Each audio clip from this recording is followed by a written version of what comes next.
नमस्कार शंभू. नमस्कार. जय महाराष्ट्र, जय शिवराय, जय श्रीराम. बोला ना दादा. झाला का सौदा? हो, एका ही म्हैस दिली आज शेतकऱ्याला. कुठून आले होते?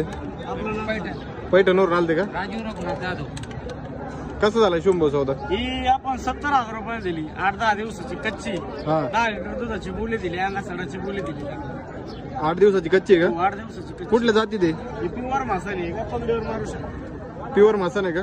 मित्रांनो बघू, शेतकरी होते तर 70,000 रुपये दिलेली आपण त्यांना.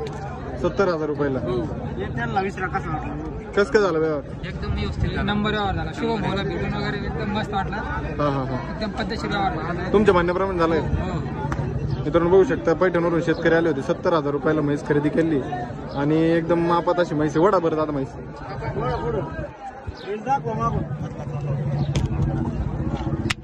पहा म्हैस काय येतोय 70,000. सध्या चांगली म्हैस भेटली बरं हो, का आता सध्याच्या हे- रेंजच्या हिशोबाने.